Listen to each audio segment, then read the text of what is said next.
Hello and welcome back to the Three Ball Podcast, a podcast where it's just three boys talking about ball all day, every day.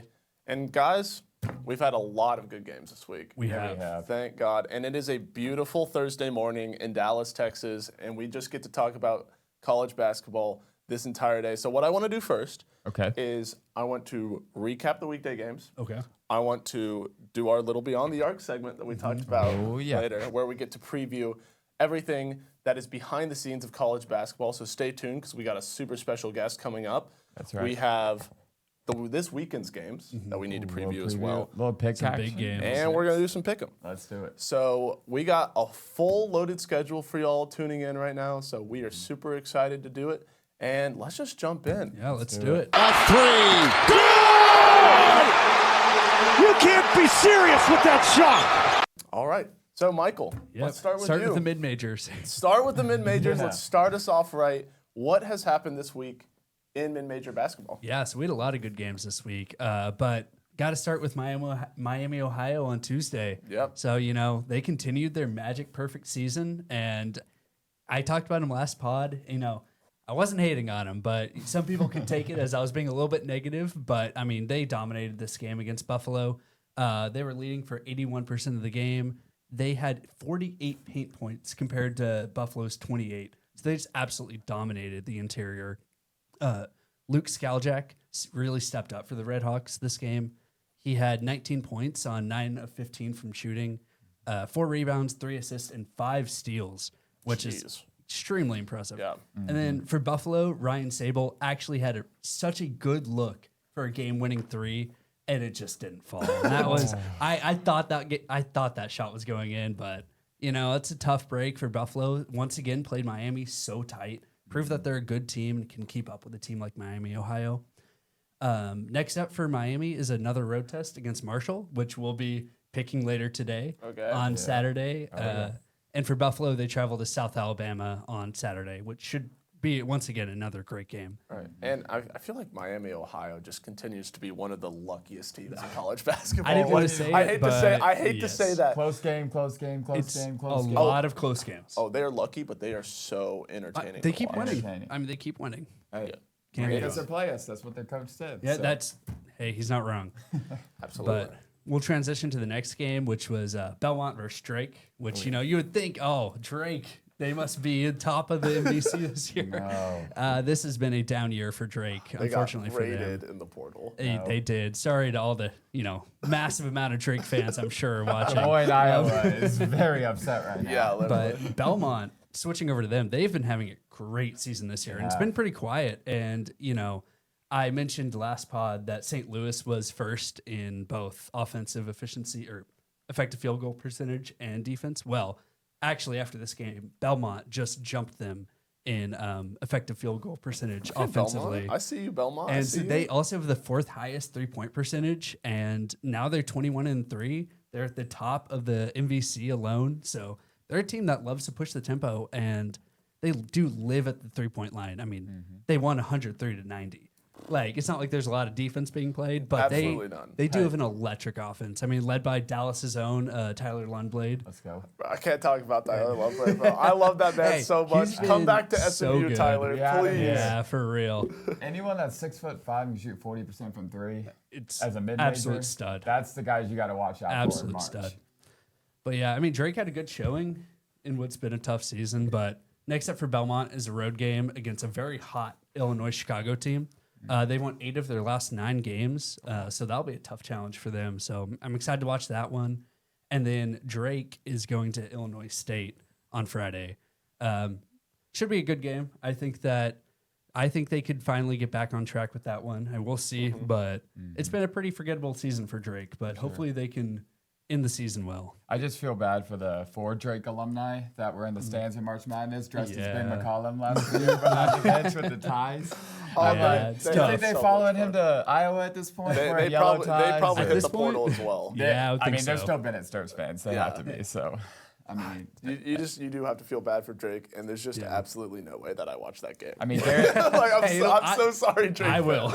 Okay, I'll be there with you. Don't worry. That's why you're the DeVries, Ben McCollum. 2 years, 2 great coaches, and it's time for a down year, unfortunately. It's tough. Yeah, unfortunately. And speaking of a down year, guys, UNT is yeah. really not having a great year. Well, right lost now. their head coach too. They lost their head coach as to well West Virginia. to West Virginia. West Virginia's not having a super fantastic year, but I mean, compared to UNT, guys, it's pretty. Yeah, it's been tough. bad. I was a big fan of UNT last year, so it's They been were so tough much to fun watch. I mean, losing at home to Rice. Shout out Rob Lanier And SMU double legend. overtime. Yeah, double fair. overtime. Yeah. And you just cannot let that happen if you're a UNT school. So just really tough. unfortunate to see that program. Hopefully they get back on track because college basketball is better when UNT is better. I'm not gonna lie, 100%. guys. I mean, they just had a good year in football. I'm sure they got some NIL revenue from that. Maybe help out the basketball school a little bit. Maybe a little bit. They're saving some money because all their players went to Oklahoma State. Literally. That's true. So maybe we can help out the basketball team. Yeah. All right, David. So, Mr. Deep Dive, what happened this week that you want to cover? So let's start on Tuesday. And I think that we had an amazing day on Tuesday. And I'm going to go a little West Coast action. Okay. A little West Coast action, a little stay up at 9 o'clock type. Yeah. And so, My kind of game. Yeah, that's what we were doing. So I'm going to start out with Indiana and USC. Honestly, these are two teams that are kind of trending in the right direction. And it was a really interesting kind of bubble matchup as both the teams find each other on the bubble. USC ended up winning 81-75. And Eric Musselman's just done a great job. He's got a lot of transfers and getting Elijah Arenas healthy. It's going to do a big dividends for them down the stretch. Chad Baker-Mazara somehow is still there playing basketball. He's 26. And so He's my age. Yeah, literally. but he's had a great year, and he's older than me, and I've been in college for 6 years. So,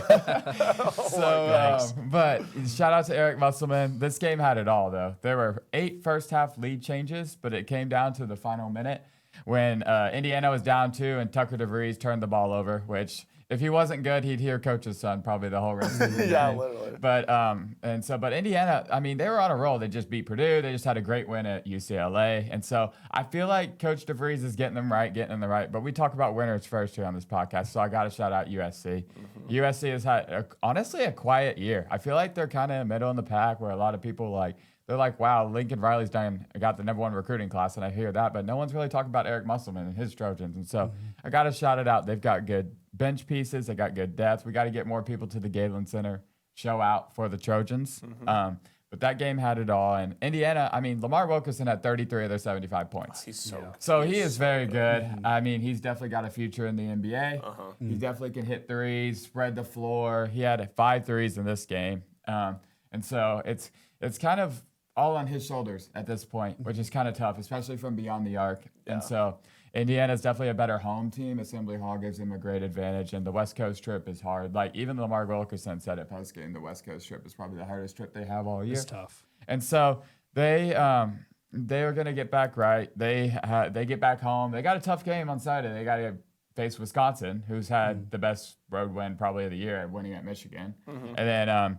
USC gets to play a great Big Ten conference game when they fly across the country to play Penn State. That makes so much sense. It's college real The classic, I'm going to play on Tuesday and play on Sunday because my flight is so long. Yeah. But yeah, so that game was great. Shouldn't have been on Peacock, but if you're on YouTube TV, transfer into NBC Sports Network. It's a little hack that I figured out that the Peacock games are on. So shout out to that. I didn't know that, actually. Yeah, there you go. Yeah, and that's, David told that to me. I didn't know either. Wow. So John Fanta, I know you're listening.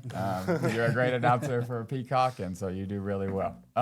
And then next, Michael, I got to swerve into your lane a little bit here. I got to stay on the West Coast, okay, but I'm going to do a little mid-major action. I'll allow it. okay. I'll allow This it. game was nuts, all right? This game, Fresno, California, 10 p.m. tip, okay? And it went 3 hours. So let's Yeah, just I start did not with that. stay up for that one. Yeah, I do want okay. to say. It's 2 mid-majors in the Mountain West, which Michael loves. And they're about middle of the pack in the Mountain West, too, which Michael really I loves. really love. And so let's just start out with a couple of facts from this game. It did not go into overtime and somehow lasted 3 hours. So that's crazy. But when you hear these stats, you understand why. There were 62 fouls combined, 80 free throws, 8 players who had 14 points or more, 7 players who fouled out, 3 flagrant fouls, 6 technical fouls, Wow. 2 threes with under a minute left by Fresno State to tie the game, and a game winner when they shouldn't have even had the ball in the first place. So let's dive in. Guys, we could talk about the fouls. We could talk about all of that. And yes, that had a ginormous impact on the huge crowd in Fresno that night. And all 30 people that were there. And so, but I mean, Mountain West always delivers, right, Michael? Yeah. So Hey, you're not wrong. Hey, so if you're ever up late, you get to maybe see Fresno State down 6 with 23 seconds left when true freshman Bastien Ribier from France had his only three-pointer of the night. And so, you might think, wow, a true freshman, his only three-pointer of the night. But the only thing crazier is they were down 3 with 6 seconds left. And then another dude had his only three-pointer of the night. Wow. Transfer from mid-major Michael's Illinois State, as he mentioned earlier. I think one of the teams is playing them this week. And so Drake, right? Yeah, Drake. Drake, so shout out to the Bulldogs. But anywho, Illinois State lost this guy. But I would say they were losing a lot, but he only had 1 3 on the night. But when you hit a 30-footer with 3 seconds left to tie the game, that could be your only 3 of the night. That's fair. And so that sent the crowd crazy. And then next thing you know, Fresno State UNLV calls a timeout to set up this interesting 1.5 second inbound play where they said, let me watch A&M and what they did against SMU. And they threw a full court baseball pass. Insert the clip of the St. Louis Cardinals shortstop hitting the umpire in the head type pass. And so... And Pilar hits one back toward the middle. Sosa to his left. Nice play. Spinorama, but he throws it away. Hits the... Oh! He hit the first base umpire. Threw it out of bounds. No one touched it, okay? And so Fresno State gets the ball in the baseline, 1.5 left. When former Air Force transfer, I don't know how you transfer out of a service academy. Good question. He did not want to serve. He said, I'd rather do my work on land. And tonight, he did his work on the baseline, hitting a jumper with 1.5 seconds left to become a double Mountain West legend at Air Force and Fresno State, hitting the game winner. And so the famous alums of Fresno State of Devontae Adams, Aaron Judge, Paul George, and Derek Carr, who were probably all tuned in, were so happy to see Fresno State win that game. You know who I want to interview for our next segment? I want to interview one of the 5 fans that stayed that entire Oh, game. 100%. Oh, yeah, definitely. They deserve season tickets. They deserve do. season tickets for the rest of their lives. 100%. Because I would not have stayed for a 3-hour game. I would not have stayed. No, and I mean, it's West Coast time, but that's still 11 p.m. Yeah. That's still 11 p.m. on a Tuesday for a Mountain West game, you know? For an unimportant. And Fresno's got stuff to do. Fresno's not a Oxford, Mississippi in an ice storm. So, you know. So, hey, you know, we got to keep it real sometimes. That is an insane choice to do. But, 98 to 96 in regulation, I mean, almost like a Drake type score, Michael, you know? So, it's crazy if Deep Dive David is diving into the mid-majors. So. That's true. Seriously. So, Adam, we got to hear about the ACC, though. Mm-hmm. How did the ACC start their week? Okay, unfortunately, I'm not going to lie, the ACC wasn't super entertaining on this Tuesday. It's okay. That's fair. I'm not going to lie, guys. But we're going to make it entertaining for y'all. You know it's bad whenever I'm opening with Pitt UVA. Woo, Jeff Capel. I mean, Pitt just loses by 20 in this game, and it looked like the UVA of old was playing, guys. Yeah. I mean, Pitt only put up 47 points. Yep. Wow. 47 points, and Ryan Odom's their coach. I mean, That's crazy. they only put up 67 of their own, which is honestly confusing. But I mean, UVA improves to 19-3. Once again, one of the best teams, if not the second best team in the ACC. Obviously, Duke is still first. And I mean, Pitt falls to 9-14. At this point, guys, you kind of just have to be asking, when are they going to fire their coach? Because they're 2-8 in the ACC, and this Pitt program should be way too proud to 100%. be this bad. Yep. In an ACC that has been so much improved this year, Pitt has not improved, and it's not even close. I mean, UVA was in complete control. They held a double-digit lead the entire second half. I switched this game off. I mean, just straight up. I love the ACC, guys. I had better things to do than watch this game. You had to get to Moody. Exactly. Sam Lewis transferred from Toledo. Shout out Toledo. I mean, he led with 15 points and 4 threes. And next game, UVA, they host Syracuse. So another team that's got to get right in the ACC. Another team that has to get right. And Pitt, they host SMU. Okay, next Saturday. So maybe we'll have a crowd. Maybe. Probably Maybe. Not. Probably not. The Oakland Zoo. Yeah. Speaking of SMU, guys, It was a tough one. That's a heartbreaker. It was Yeah, tough I almost feel like you one shouldn't for even us. talk about this. No, It's I was going to talk painful. about it. I'm going to talk But this about is it. why we got to be not biased, but it's going to be hard on We this will one. not be biased. Don't worry. As SMU fans, we're going to talk about NC State first because they're the winners. They're the winners. NC State, they improved to 17-6, 8-2 in the ACC, and guys, Will Wade is here. Oh, He's absolutely. Will Wade is here. This is a quad 1A win on the road at SMU in a moody environment that honestly, the students, that was our highest student attendance of all time, Yep. Wow, ever. that's amazing. And that we set that record a week ago Against by the way, Florida against State. Florida State. So that is Will Wade traveling into an environment and completely egging on our fans 100%. and delivering on the highest stage. And honestly, guys, this is a game that I look for to where I can see that NC State can do it in March. 100%. Yeah, They're 6-0 on the road in They're conference. 6-0 on the road in conference. This team just straight up wins. Yeah. And they have a super hard schedule in front of them in the ACC, the number one hardest schedule remaining. But guys, I think that they're a team, they're going to be gunning for the 2 seed. 100%. I And can see it. look, I mean, Darren Williams, the preseason ACC Player of the Year, he had his best game. Best game. And he just keeps getting better for this team. He really started out rocky, but 25 points, 6 threes. Guys, I don't think I've ever seen a team shoot more threes than NC Oh State. no, No, for and real. I mean, that's the 6th time this year they've hit 16 or more threes in a game. That's insane. It was hard to watch, but I digress.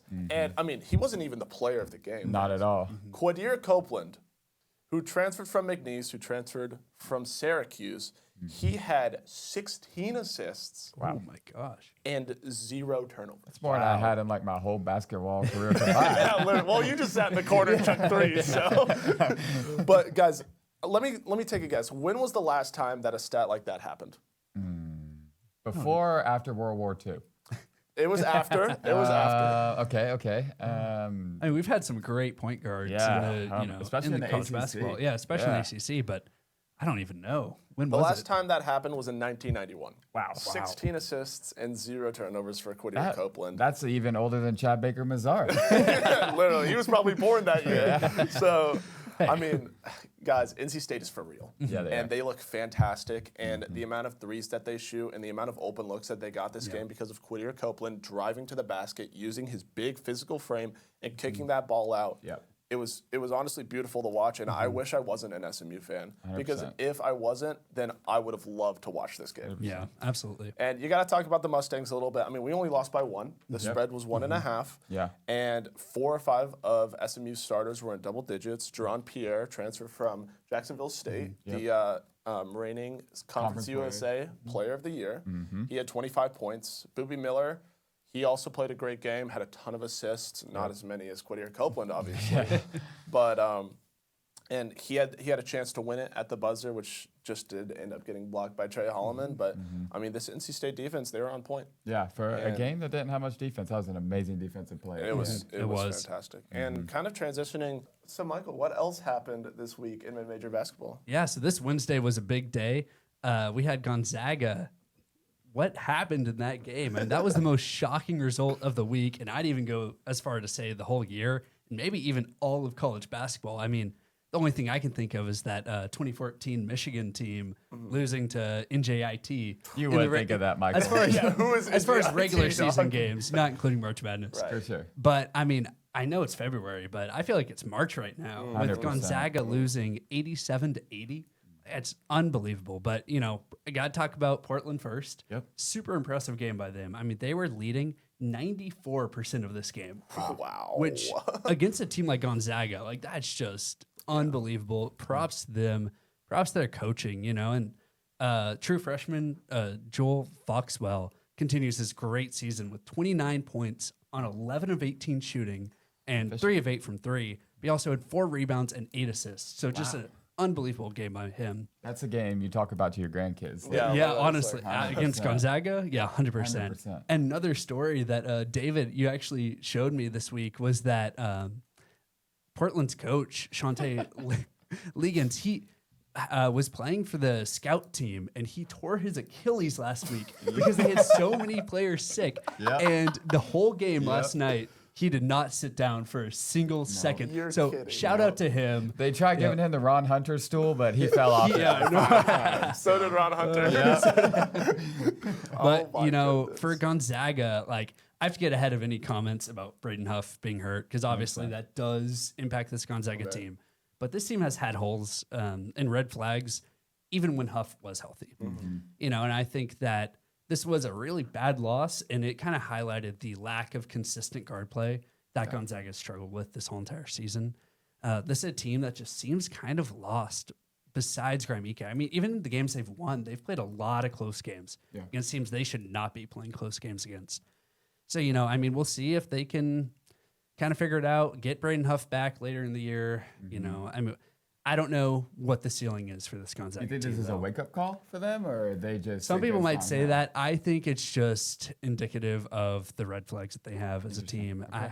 I don't know. I mean, we'll see. Hopefully they can prove me wrong. But, next up for Portland is another home game against Seattle. We can see if they're going to keep this momentum alive. For sure. And for Gonzaga, hopefully they bounce back against Oregon State on Saturday. Yeah. It should be an easy game, but future Pac-12 game. Yeah, true. But after this, I'm not even ready to say it's a lock that Gonzaga's going to win. They will. For sure. But but they'll need to use these next two games to get right because they face current WCC leader Santa Clara on the road next week, Saturday. That would be that's a big game. And then last night there was also Utah State versus New Mexico. And not too much to say about this game, but big game for Utah State. They won 86-66, and I think that it really showed that they are the best team in the Mountain West. 100%. They've been such a dominant team in so many games, and they've just had great shooting performances individually and just as a team as a whole. And they've really struggled against up-tempo teams this season. I mean, USF, Grand Canyon, UNLV. All three of those are fast-paced teams that beat them earlier in the season. So this was a huge challenge, and they stepped up, and they put up a really impressive performance. And for New Mexico, this was a slight setback at the biggest part of their regular season. Next two games, they have Boise State on Saturday, and they're at Grand Canyon next week, Wednesday. So it's a tough schedule ahead of them, and Utah State heads on the road against Wyoming on Saturday, and they're looking to stretch. It'll be a great game. Altitude. Yeah, that's true. They're stretching to. They're looking to stretch their win streak to 5. So we'll see if they can keep it going. And that's a Utah State win. That's not even at home. We talked about their home on the road. Yesterday. On the road. It's tough. That is on the road at an 18-4 team. Yeah, something like first place in the Mountain West. That was for first place in the Mountain West. That is a fantastic result for Utah State, and they are undoubtedly the best team in the Mountain West. I think they might be one of the most underrated programs in America. Yeah. I mean, they've had coaching turnover almost every year. Danny Sprinkle's at Washington now. I think they even had Ryan Odom, and so they just win every year. It's just a great program. It kind of was what Drake was the past 3 years. They had new coaches. It didn't matter. They just use the portal well. They recruit well. And when you have an environment like that and ability to win on the road, it makes life a lot easier no matter who the coach is. So, absolutely. And they're up to number 22 in the net. So, that is a team that the net believes in. Absolutely. And I believe in them too. Wins against San Diego State and New Mexico, the two other best teams probably in the Mountain West. Easily. And so, you can clearly make the argument they're the best team. For sure. And it is hard to win on the road in college basketball. Especially in conference. About that too, especially in conference, 100%. So, now let's go into my Wednesday games here. And so my Wednesday games, we got to start with Brigham Young and Oklahoma State. And we talk about, like I said, with the result, Oklahoma State improved to 16-6 overall and 4-5 in the Big 12, and BYU fell to 17-5 overall and 5-4 in the Big 12. And we talk about winners first on the show, so we got to give Oklahoma State their credit. Oklahoma State, this game could not have meant more for them. This is their first quad one win of the year and kind of really put themselves on the bubble and kind of on a national audience with a big crowd. And a big time opponent. It just kind of asserted themselves. Will Lutz, I think, is a fabulous coach. He's won everywhere he's gone from Western Kentucky and A&M Corpus Christi. He made the tournament, and both of those teams. He's actually made the tournament, they said, 3 out of the last 4 years. And so I think he's going to get Oklahoma State right, and it was a great hire. And I will also say they could just shoot. Their display of offense yesterday was amazing. They had almost 100 points in regulation, and it all started with Anthony Roy who's a transfer from Green Bay. And I won't get too distracted about that program and Mr. Doug Gottlieb trying to cancel Ken Palm yesterday. Don't get me started. Who is 16-67 as a coach and Ken Palm is the reason. But let's just stay with Oklahoma State here. And Anthony Roy was a bucket. He had 30 points, season high, 5 threes. He had everything going. I mean, they had multiple defenders on him. DeBonta had his chance. Saunders had his chance. They couldn't do anything. And so I just got to give a shout out to anyone who can score 30 on a national opponent in a big time stage. Literally. 5 threes, efficient. And then one more shout out for Oklahoma State before we move on. I just love to see a dude come off the bench and just give them buckets. And that's exactly what Jalen Curry did. And if you got a last name Curry, you got to be able to shoot. So he had 18 points and even hit a 3. And so that's just a huge get for them. Anytime you get 18 points off the bench, especially against a bigger opponent, that's huge when it comes down to winning. Yeah. And he's a UMass transfer. So these mid-major guys are really having an impact at the next level, like Michael talked about in his opening. And so it's really cool to see Oklahoma State turn the corner. Now let's talk about BYU for a little bit. BYU, this is now their 3rd loss in a row. All the really good teams. Oklahoma State, they were favored in this game by 7.5. So you could say this is probably their first game this year that this is a loss where people will go, why'd they lose this game? Their other losses were Kansas, Texas Tech, Houston, and Kansas, Arizona, Connecticut, and Houston, and Texas Tech. And so we got to look at that as a whole and go, man, this is the first one. It was still a quad 1, like I said, for both teams. So it is a quad 1 loss. However, I think the bigger thing to look at is it's 3 in a row, and it doesn't get any easier. They got Houston at home on Saturday. It's going to be tough. So this is life in the Big 12. A.J. DeBonta was A.J. DeBonta. I actually thought he played one of his best games yesterday. He had 36 points from the field. He had 5 threes, and coming into the year, that was kind of his weakness. And so to go 5 for 8 from 3 is a huge sign of efficiency. And honestly, he kind of got his way. I think defense is really where they struggle. And I think until they fix that defensively, it doesn't – I mean, they put up 90 plus points and lost. And so that's going to be hard to do. And so I think BYU will get right. I do like their team. That's also a great home environment, by the way. I think the state of Utah just has great college basketball environments. And so it's just an underrated basketball state. And so I do think BYU gets right. Maybe not this weekend against Houston, but if they do get that one, I think that sets them on to go for a little run. But it doesn't get any easier for Oklahoma State either. They got to go on the road at Arizona. So it's just life in the Big 12. Wow. Big 12, man. The best conference in America. Yeah. And so the next game I'm going to be talking about is, it's a little under the radar, but we know they got a big national audience, and so we got to talk about Kentucky, Oklahoma. Okay, Kentucky has now won 7 of their last 8 SEC games, and they improved to 16-7 overall and 7-3 in the SEC. And don't look now, but they're only 1 game back of first place, which is kind of crazy knowing how Kentucky. I didn't realize that. I actually didn't realize that either. Which is kind of crazy looking at how the SEC has gone this year and Kentucky as a whole and Mark Pope as a whole. But Malachi Moreno might have saved their season in Baton Rouge with that jump shot. And so, I mean, let's just start out where we got to give credit where credit is due. We talk about winners first, and we got to talk about Otega Oweh. I think he just owns Oklahoma at this point after transferring from them. He's now 3-0. Last year, he had 2-game winners against them, and tonight he had 20-plus points and efficient from the field. And so, I mean, I don't know what he got from Kentucky to transfer there, but it was he was also the preseason player of the year in the SEC. And so Oklahoma is definitely missing him, and he lets them know every time he plays. And so he didn't have a buzzer beater because they blew him out a little bit this time, like he did in the SEC tournament or in Norman last year. And so, but he just is 3-0 now against his former team, and I don't think he'll see them again after, because I don't think Oklahoma will make it very far in the SEC tournament. And so one last thing about the game in Kentucky is that it was close in the first half. It was a 1-possession game at the under 4 in the first half. And then Kentucky went on a double-digit run to take a double-digit lead into halftime, holding Oklahoma scoreless the last 3:54 in the first half, and it just went up from there. Colin Chandler, Otega Oweh, and Brandon Garrison, who came in averaging 3 points, combined for 66% of Kentucky's points tonight.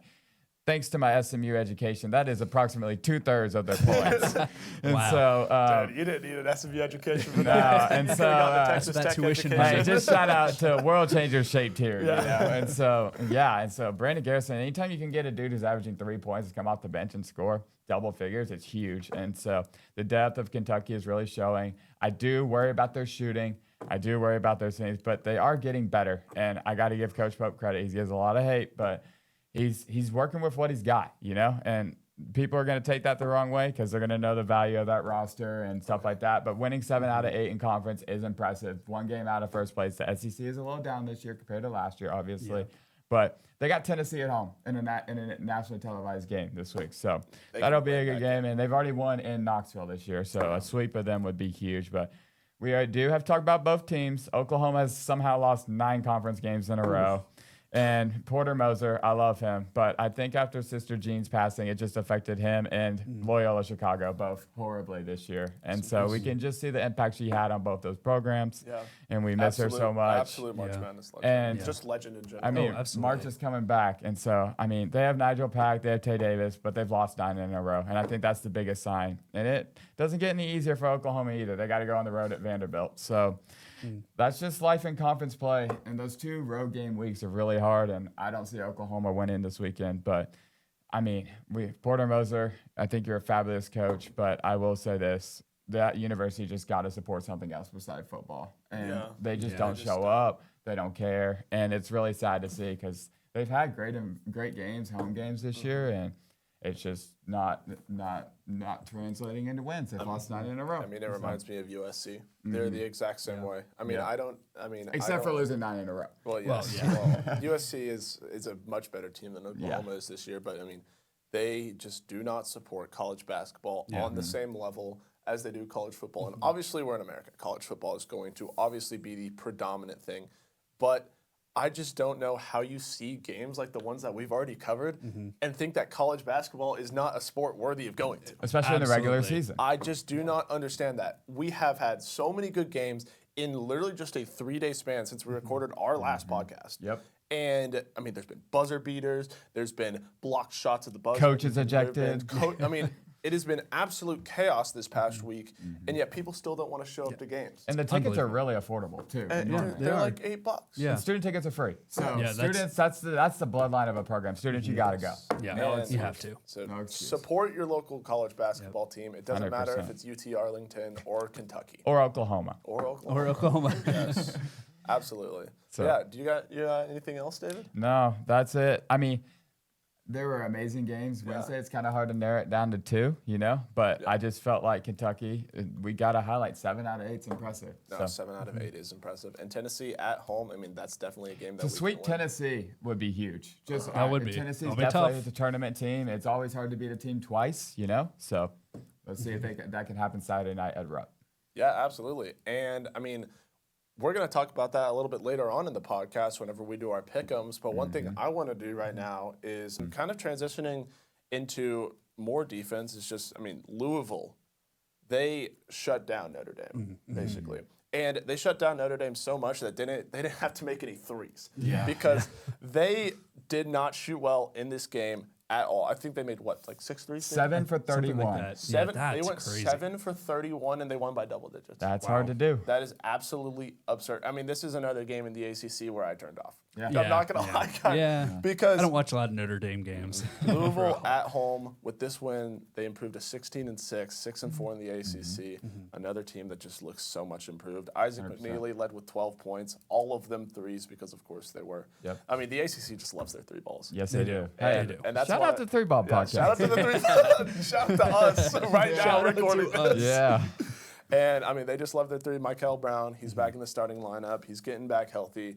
Didn't have his best game all year. But, I mean, you don't really need to whenever you play a struggling Notre Dame team. 100%. Yeah. And Louisville's next game, Saturday at Wake, which is still somehow a quad 1 game, even though they're last in the ACC. Just shows the depth of the ACC right there. And Louisville, and Notre Dame returns home and they face FSU, which is on the rise, as we talked about last podcast. They are on the rise, for sure. But, I mean, that was not the game that everyone was watching yesterday. Everyone was watching Stanford versus Clemson, and it really, really delivered on all fronts. I mean, Stanford has lost 5 straight. Yeah. and they are still a very, very good team that put 100%. Up everything that they had against this Clemson team, only losing by 2 at home. And honestly, guys, I love Clemson, and we talked about victors first, but I think Stanford got robbed. Yeah. I mean, agree. whenever you have 22 free throws to their 9, it's tough. The amount that I watched in this game, it was truly unfathomable. And I mean, Clemson, you gotta give it to them. Their bench depth is absolutely incredible. I mean, they had 3 guys in double figures. They're the star of the night. And Nevada transfer Nick Davidson, who returned to California, he scored 16 points. That's huge. So he's I mean, they're great. And Brownell's done such Brad a good Brownell job. is coach of the year in the ACC. He has done such a good job.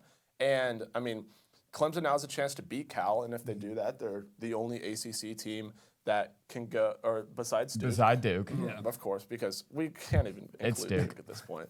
That can go to California and win both of those games on the road. So we'll see if they can accomplish it, but next up, they're at Cal. And Stanford, they're hosting Georgia Tech, so that should be a get-back game against a really down. Stanford needs a get-back game, and I love Abuka Okori, but teams have started to figure him out a little bit. I think that's a huge part of their 5-game losing streak. Oh, absolutely. He did not have a good game whatsoever. He's still a stud. Hitting the freshman wall a little bit, but I think Georgia Tech is a get-back game, like you said. I expect big things. And one thing that I really liked is the environment. At Stanford was honestly super impressive. It was. Because this is a Stanford team that I didn't really think that anyone would support. You don't really see Stanford get a ton of fans. 100%. You don't think about it when you think of basketball. No. You know? But that environment and the people behind the scenes there were so special. And kind of that's what we want to cover on this podcast. And what we have coming up next for y'all is a exclusive interview with a pyrotechnic operator at SMU. He's the viral pyrotechnic operator who for Boopy Miller's half-court shot. For Boopy Miller's half-court shot against Virginia Tech. And guys, this is what makes college basketball so special. So we cannot wait to bring y'all Beyond the Arc, a new segment for the 3Ball podcast. Stay tuned for that.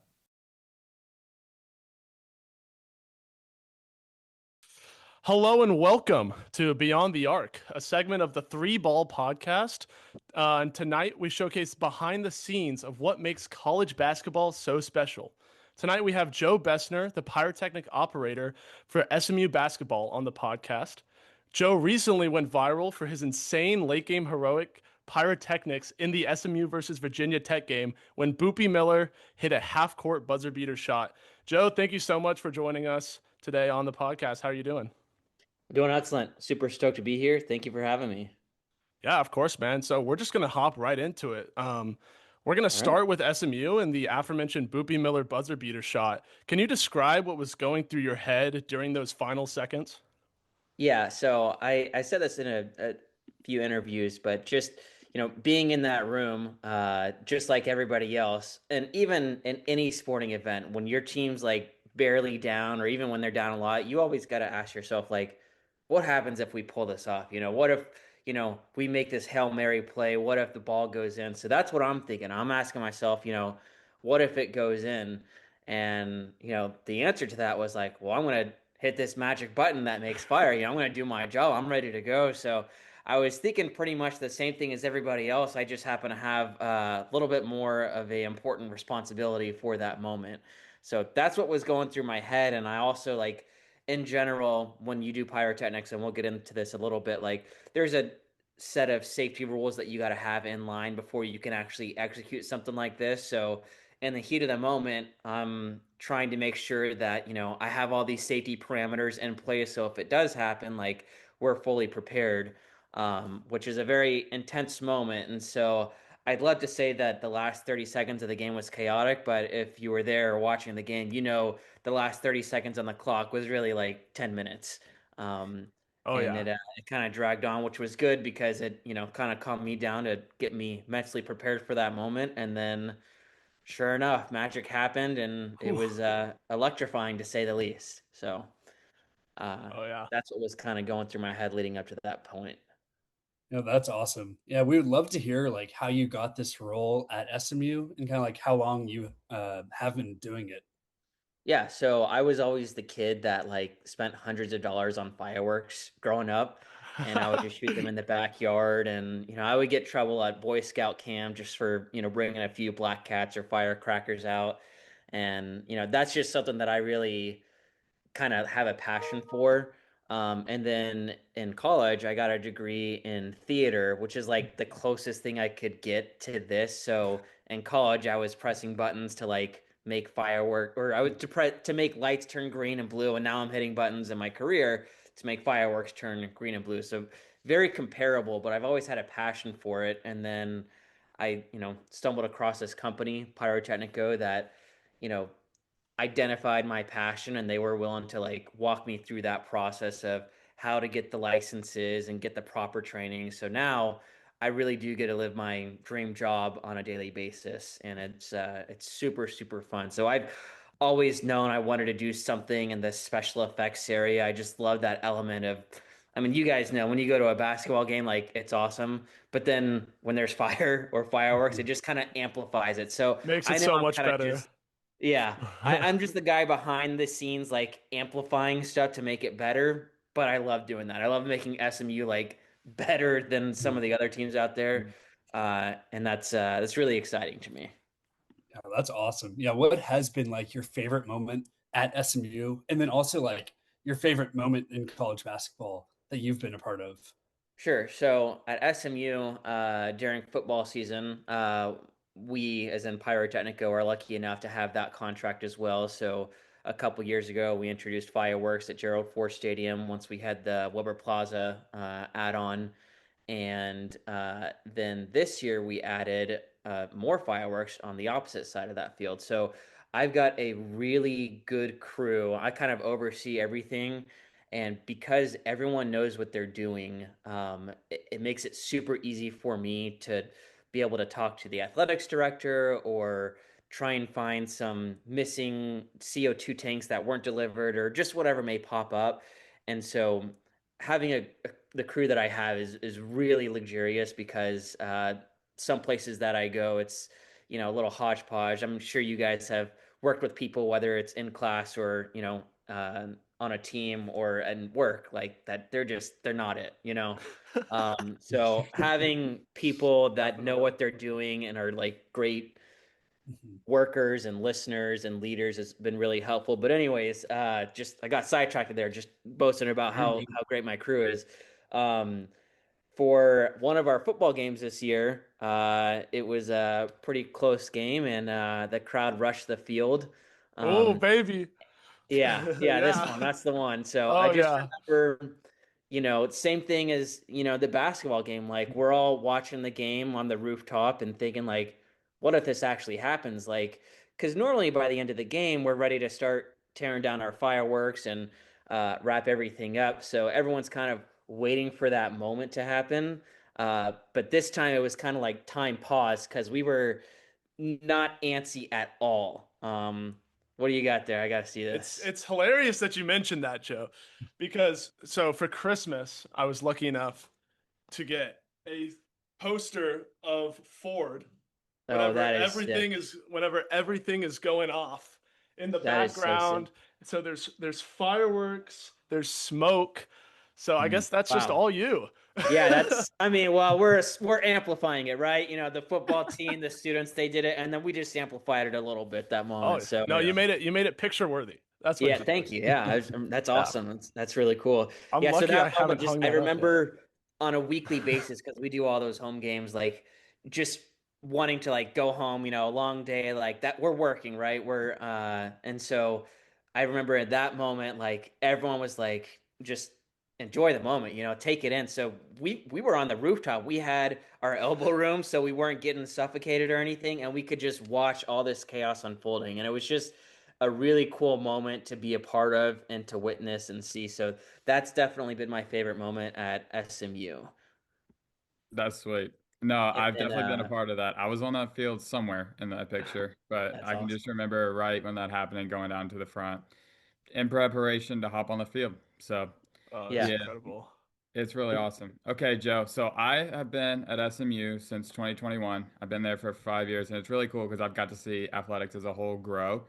And so before I ask my first question, I've noticed that kind of what y'all, I don't know if you started it this year or last year, but you also do the Polytechnic for like the starting lineups and like just to Yeah. enhance the game day atmosphere at Moody. Can you talk about like when you first came and like the evolution of your product from when you first started at SMU and how it's grown to make game day better at Moody Coliseum?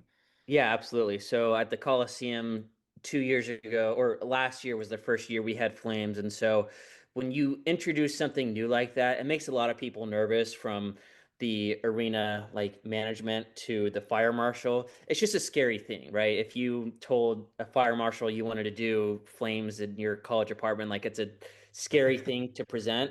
But there's a right way to do everything. That's probably a terrible example because We that's wouldn't just my tell him if we did commentary. flames in the Yeah, yeah. Let me backtrack there. Let me backtrack.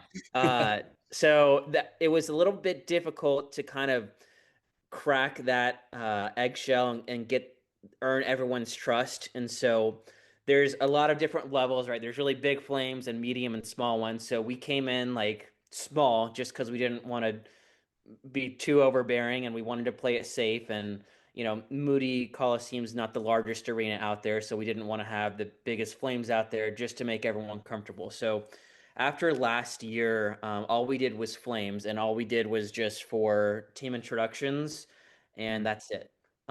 So selfishly, it was actually great because depending on who we were playing, I could really leave if I wanted to after the beginning.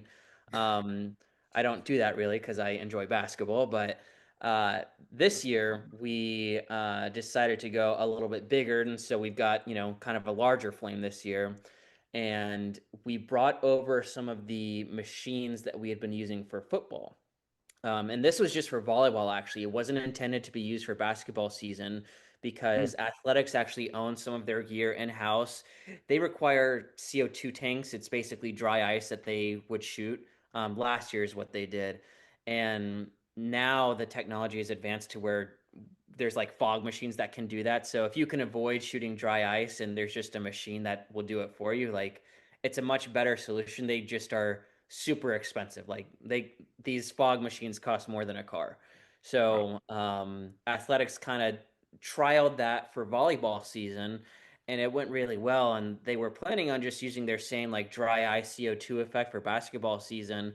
But after volleyball season got started, they were like, okay, wow, we really like not having to mess with this and just trusting that like you can kind of do it and take care of it. So like, can we, keep these for basketball season? And we were like, yeah, I mean, we're already here. And then they said, well, also, what about like at the end of the basketball games? Like, can we do some flames if we win? And like, we've got this really cool plunger for women's basketball. And we were like, yeah, absolutely. So they kind of brought all those ideas to us. And, you know, I'm kind of the creative guy who says like, hey, let's put some confetti in the catwalk. Let's put, some lasers and project it down, but I'm also not the guy who's paying for this kind of stuff. So as soon as it comes as an idea from the athletics director or someone in that department, I can kind of get those ideas to come to fruition. So they're the ones that plant the seed.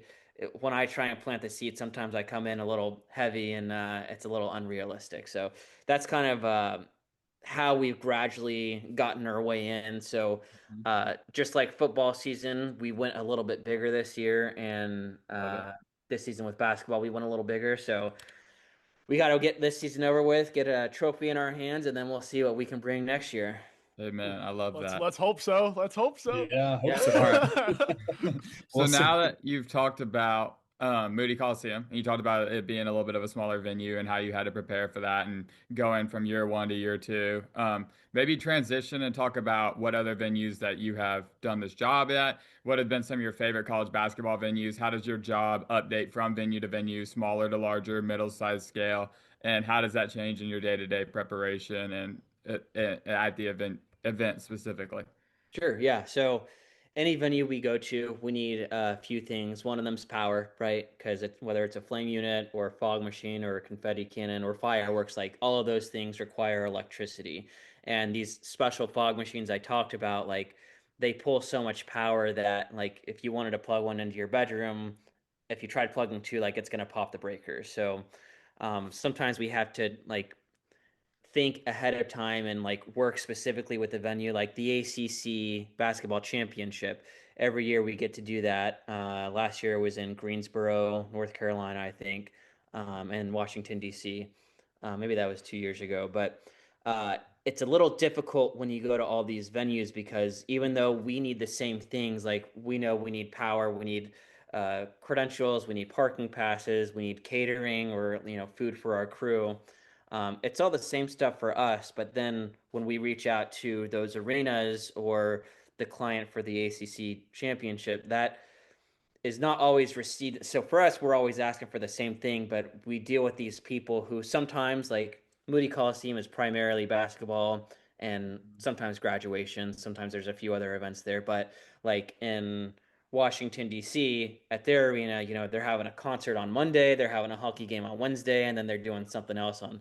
So they're a little bit more equipped and can kind of finish our sentence, but for Moody Coliseum, they're not really made to handle a concert type atmosphere. So it was a little difficult to kind of get started, to get power specifically where we wanted it, because it would have been selfishly easier for me if the basketball team would have entered through a corner that's not their locker room, which wouldn't make sense at all. So there was a lot of, that's why we have to do site visits in advance for smaller venues like Moody Coliseum. I say smaller, but I mean, after the last few games, I'm kind of impressed with how many people fit in there. Yes. Especially during the ice storm. Yes. Did you guys Thank go to God. the game during the ice storm? I don't think any of us did go to the game during the ice Okay, storm. I don't know how Athletics was able to foreshadow this, but their giveaway was goggles, which you probably like snow goggles. That was absolutely incredible. And it was that was some of the best student turnout I've ever seen because they're all just stuck on campus. Exactly. Yeah. I mean, we were kind of prepared for not that many. And then it was like, I was super surprised. And Michaela, the athletics director, she was like, Joe, third quarter, or not third quarter, but like second half of the game, like, we got to put you on the Jumbotron. We're going to play a song. We're going to put you on there and just go crazy with the flames. And I was like, I don't know. She's like, I'm not asking you, I'm telling you. And she was right. So they put me on the Jumbotron, and it was really exciting to say the least. But back to the different venues.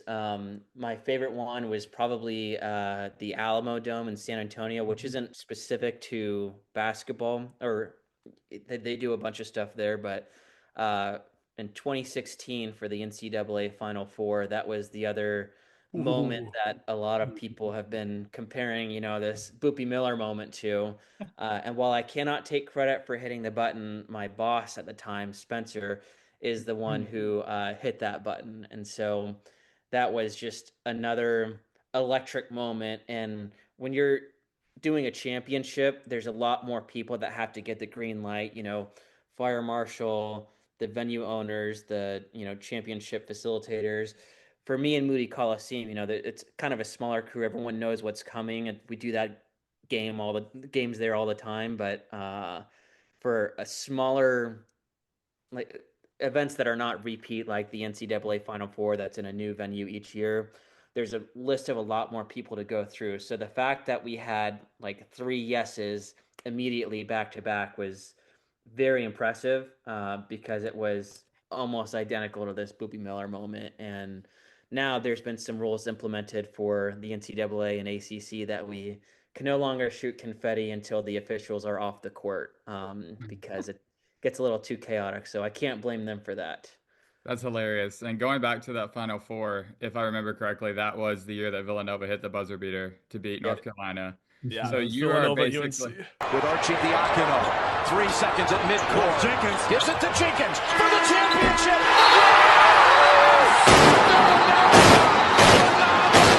The national champions with Jenkins hitting the winner. So you are the reason that Chris Jenkins is famous, not him, and you're the reason for the crying Jordan meme, not him at all. So you're the reason that there's a crying Jordan meme floating around 10 years later. Yeah. Goes behind everything, man. Yeah. And so, I mean, it really is 2016, I guess, still, like they're saying on the internet. So, yeah. No, that's hilarious. That's really what cool. it felt like. That's really cool to see. Because that actually Alamo Dome probably had what? How many people were in there, Joe? I mean, it was a packed house. So, yeah, let me see.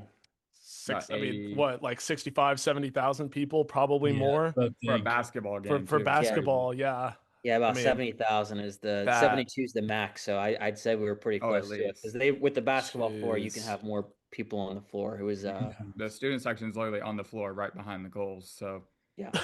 Oh my That's goodness. so sick. I'm like picturing it in my brain right now, like the shot itself. Mm-hmm. Wow, that's The Archie incredible. Diacono, it was a dribble handoff. He just shoveled it back right to Jenkins.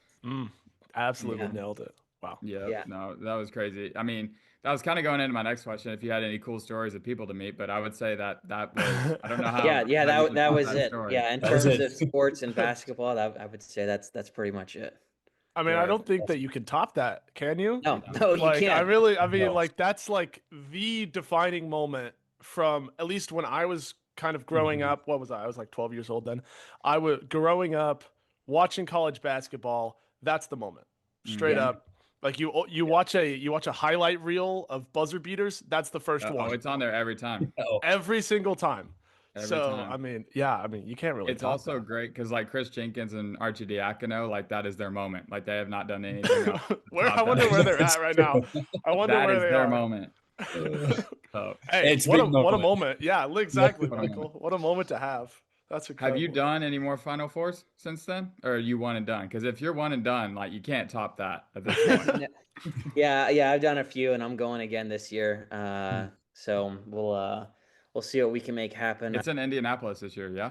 Yep, that's correct. Yeah. Yep. Hey, That'll be And sick. hopefully we'll see you there. Hopefully Yeah. yeah, hopefully that'd be SMU will great. make Hey, the you trip. got my number, so hit me up, you know. Oh All yeah, right. we will. Oh, I we don't will. think we'll If make it SMU is there. in the Final Four, I will walk to Oh, Indianapolis. to Oh find my out. 100%. gosh. It doesn't matter how I get there. We will Yeah. be there. Yeah, for sure. But That's yeah, Joe, we're gonna kind of transition into a like an open microphone time for you. You can basically talk about anything you want during the time. The floor is yours, man. Go ahead. cool. Well, I mean, I'm super stoked to be getting all this attention, but obviously, I'm here because of a company Pyrotechnico. A few people have asked me like, "Hey, is this your company? Do you run this?" And I'm like, I'm at the bottom of the food chain. I'm like, this company's been around for over 100 years. They primarily did like fireworks, the big stuff that you see in the middle of a field for 4th of July, and then like 15 years ago, we got started with special effects. So when Justin Bieber and Beyonce go on tour and they've got fireworks or lasers or, flames in their set or their concert, we get to do stuff like that as well. And so I'm super stoked to be a part of that company. And you wouldn't believe it, but it's a pretty niche market, and for people that grow up playing with fireworks, a lot of people grow up, but if anybody out there is still interested in doing fireworks on a larger scale. They're always looking for more people. So on 4th of July, if you're and I'd love to say the Texas area, but really we're national. So we got warehouses all over the country. We're always looking for help, and you wouldn't believe the fireworks. Are you guys familiar with what artillery shells are? Like Oh, little yeah. light bulb shaped fireworks you put in a Mhm. tube. So the firework tubes that we have are like up to 12 inches. And so like there's one firework that's like the size of a soccer ball. And that's just one Oh my single Oh firework. my gosh. And God. it's That's like insane. crazy to fathom and even think about. And we deal with like hundreds, sometimes thousands of those whenever we do our 4th of July shows. So Oh, that's crazy. um, setting That's stuff awesome. up like that, we don't have cardboard tubes. We have these like massive pipes that are really made for like, putting oil and water through like 20 feet underground. Um, but it's a lot of like heavy work, but also, it's really rewarding to get your hands dirty and do stuff like that. And so, if anybody out there is interested in doing stuff like that, you can go to pyrotechnico.com and put your name and number in there, and then we'll reach out and see if we have any shows going on in your area. And then if there's any theater majors out there that maybe want to travel on the road and do some concert oriented things or even sports oriented things like shooting flames at a buzzer beater during a SMU basketball game, there's a market for that as well for people that have a passion and a mild experience in theater or live production or things like that. So I've got to go all over the country with this company Pyrotechnico, from being the pyro guy for Reba McEntire to being a small part of the Super Bowl, which is what I'll fly to next. I'm excited to go out there on Friday, and Awesome. while I can't say anything about it, I will say that they are probably a little bit bigger in my mind than Final Four. So we'll see if Just we a can little have bit. any. Just a little bit. Yeah, For sure. Yeah, maybe. See if we can have it. Next up after the Super Bowl was like the highest thing on my bucket list, and now that I've gone there, I'm striving for the Olympics. So we'll see Okay. in That's 2028 if awesome. I can crack my way into that. They're coming in town. Yeah. So Let's So let's that's hope my so. spiel. I don't know if you guys have any other questions or anything, but I got to No. plug the company that got me where I am today. for sure. We'll Yeah, definitely shout out link. Pyrotechnico. Yeah, Yeah, we'll drop the link in absolutely. the description below so Yeah, that people can that's find fantastic. the link. It is kind of interesting. You said that you were like a theater major. Like how much of it is actual like performance is what it feels like, right? It feels Yeah, like you're like, I mean, like I didn't know you did the stuff for the football games as well, yeah, but for basketball, you make the moment sometimes, yeah. and just like the timing that it takes, is that something that you hone over a long period of time, or are you just like, are you just mashing that button praying it goes off? So it's something I've done for a long time. Yeah, I feel very comfortable, just like everybody, whether you're going to take a test or like Boopy or any of the basketball team, like when they like you get a little nervous sometimes, but I've done it enough times to where I'm very comfortable, and there's you can double check yourself and triple check yourself, and I create all these checklists just to make sure I like quintuple check everything and make sure everything is lined up. And then, I'm not the only person there, right? It may look like it, but at SMU, I've got a partner helping me out. And at the football team, there's a crew of people helping me out. And so there's so many people that know what to look for and that can catch something that says, like, hey, that doesn't look right. It is so comparable to a theatrical show, whether it's like a Shakespeare play or a Beyonce concert or an SMU, there's always a script. And no, we can't determine, who's going to score or who's going to win. But something that the athletics department does have to figure out is like, when are the cheerleaders going to dance? When are we going to throw out t-shirts? When are we going to, put cameras on the crowd and, do these things with a jumbotron? So uh, there's always a script of some sort to follow. And even though there's a lot of questions out there in terms of the actual gameplay, my job is pretty to the script. And then just like, if someone's microphone doesn't work in a theatrical, you got to have in a theatrical atmosphere, you got to have a backup plan. So unfortunately, if something of mine didn't work, there's got to be a backup plan for that too. So at the end of the women's basketball games, whenever they, put their plunger down and they announce their star player of the game, normally there's flames that are supposed to go off. But if that weren't to happen for whatever reason, maybe, someone's standing too close to the flame units and we can't safely shoot them, or maybe they, score too much and I don't have any, flame fluid left. But if that were to happen, they've got some red lights, which is kind of a backup sequence to kind of paint the town red and still make sure that that moment's not minimal. Yeah, what is something that you would want to kind of like add in for next year? I think that we should add some pyrotechnics. Mm. There are several fireworks that you can do indoors. It's going to require ooh, That would be very sick. Just to clarify, in my industry, pyro refers to fireworks and flames refers to the flame machines that you guys usually are used to seeing. okay. And so I think, adding some pyro, whether it's for the national anthem, team intros, but that catwalk at the top of Moody Coliseum is looking a little dry right now. So, Now that's a free throw distraction right there if I've ever seen it. yeah, Yes, we absolutely. need that. We need that. Yeah. Next time Duke comes to town, we're gonna need something like that because they kill us every Yeah. year. See, I'll try and push them in the right direction, but I'm I just love it. I'm the guy that makes stuff happen. I'm not the guy that pays the bill, so it kind of comes down You're to creative though. You've got great ideas. Yeah. I think so. Yeah, and Every, we're always open to more. If there's an idea, there's a way to get it done. So college basketball in general needs more stuff like that. Just the 100%. theatrics and the viral moments that stuff like, I mean, Pyrotechnica creates is yeah, any amount of publicity or something on this sport, because obviously you got the NFL. I mean, that you're going to the right. Super Bowl of all things. And Yeah, then you've got like, there's hierarchies, and it feels like sometimes college basketball is overlooked. yeah. Like these viral moments that I guess you create really helps us. So I guess from all of us, thank you for that. Keep doing what you're doing. Yeah, it's awesome. hopefully next SMU game, I'll get some people dressed up as you, Yeah. with that kit we were talking about. Yeah, that'd be awesome. Unfortunately, I'll be at the Super Bowl for the next couple games, but No. Oh that doesn't no! mean Oh that I'm not going to enjoy it. No, you can't complain about that. Unfortunately, Yeah, it's okay. yeah. We'll replace you in the stands. You'll be there in heart. Sounds good. Yeah, as long as someone in overalls is present, that's really what's important. That's what kind Amen. of, brings it. It's funny. I got to get there early for each game to kind of set this stuff up, and the men were rehearsing this week, and it was during the ice storm, and so as they were getting done with practice, they were like, "Oh, what's up, Joe? How's it?" And they all like knew my name, and even Boop was like, "What's up, man? Man, your phone must have been blowing up." And it's funny that I'm getting all this credit when I said it in another interview. But imagine everything that Boopy's done in his career, to get him to this point, like how many hours he's put in, and then I'm the one who ends up getting a lot of It's attention. the flame guy. Yeah.